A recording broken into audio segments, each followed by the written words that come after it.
내시 칼럼 매주 목요일 이 시간에는 경기도 부천시 원미구에 위치한 심곡 제1교회를 담임하시는 최선 목사님의 칼럼으로 함께합니다.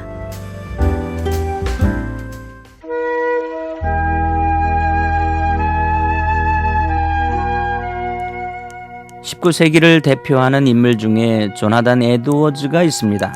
그는 하나님을 경외하는 사람이었습니다. 그의 아내도 역시 하나님을 경외하는 사람이었습니다. 조나단 에드워즈의 생애의 가장 큰 목적은 그리스도를 통해 철저하게 하나님을 알고 찬미하는 일이었습니다. 그는 자신뿐만 아니라 이웃으로 하여금 그러한 삶을 살도록 각성시키는 일에 전력했습니다. 어느 기자가 조나단 에드워즈와 그의 후손을 추적하여 그의 가계를 연구하였습니다. 조사 당시 그의 직계 후손은 873명이었는데 그 가운데 대학교 총장을 지낸 사람이 12명, 교수가 65명, 의사가 60명, 성직자 100명, 군인 75명, 저술가 85명, 변호사 100명, 판사 30명, 공무원 80명, 하원의원 3명, 상원의원 2명, 미국 부통령 1명, 그리고 260명이 평범한 신앙인으로 지냈다고 합니다. 사람은 영적인 존재이면서 육적인 존재입니다. 영으로 살면 천사처럼 될 수 있지만 육으로 살면 짐승처럼 되고 맙니다. 육으로 살면 자신만 몰락하는 것이 아니라 그로 인해 가족들도 피해와 상처를 입게 됩니다. 사람이면 다 사람인가? 사람이 사람다워야 사람이지라는 말이 있습니다. 사람됨이 중요합니다. 사람답지 못한 부끄러운 사건들이 일어날 때마다 새삼스럽게 사람답게 사는 것이 무엇인지 생각하게 됩니다. 전도서는 인생사를 논하고 있습니다. 12장 13절을 보면 대결론을 내리고 있습니다. 일의 결국을 다 들으니 하나님을 경외하고 그의 명령을 지킬지어다. 이것이 모든 사람의 본분이니라. 우리가 어떻게 살아야 하는지 가르쳐주고 있습니다. 사람의 본분은 하나님을 경외하는 것입니다.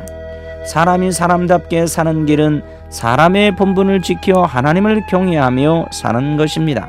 하나님을 경외하는 것은 지혜와 지식의 근본입니다. 그러므로 하나님을 경외하면 올바르게 행할 수 있게 됩니다. 하나님을 경외하는 사람은 세상의 허무함을 생각하기 때문에 세상에 소망을 두지 않고 시간을 헛되이 낭비하지 않으며 구원의 소중함을 생각하기 때문에 세상 헛된 일에 마음을 두지 않습니다. 그러면 하나님을 경외한다는 것은 어떤 것일까요? 시편 112편 1절을 보면 하나님을 경외하는 것과 병행하여 하나님의 계명을 크게 즐거워하는 것을 말씀하고 있습니다. 하나님을 경외하면 마음과 뜻을 다하여 하나님을 섬기고 모든 계명과 규례를 지킵니다. 하나님을 경외하면 사람보다 하나님을 두려워하고 사람의 말보다 하나님의 말씀을 듣습니다.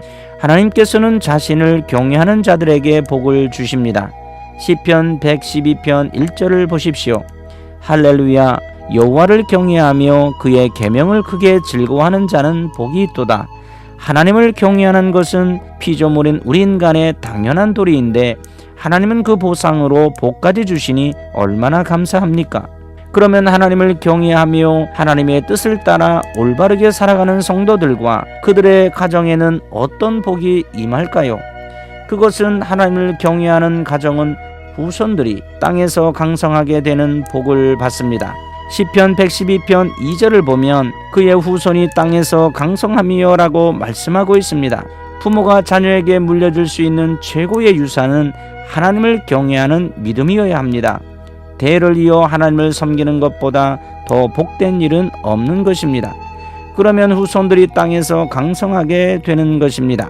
하나님의 말씀에 순종하던 사울과 그의 가문은 잠시 반짝하다가 사그러졌지만 하나님을 경외하던 다윗은 점점 강성해졌고 그의 등불은 꺼지지 않았습니다. 하나님을 경외하는 사람과 그 가정은 강성해집니다. 사랑하는 극동방송 가족 여러분, 우리도 하나님을 경외하면 강성해질 수 있음을 이 시간에 믿으시기 바랍니다. 그리하여 당대에서뿐만 아니라 후손들이 대를 이어 강성해지는 하나님의 복을 모두 받을 수 있기를 예수님의 이름으로 축원합니다. 내시 칼럼 지금까지 한국열린사이버대학 교수이자 심곡제일교회를 담임하시는 최선 목사님의 칼럼으로 함께했습니다. 이 시간 방송 들으시고 신앙생활에 도움받기 원하시는 분은 지역번호 032-664-6174번으로 문의하시기 바랍니다.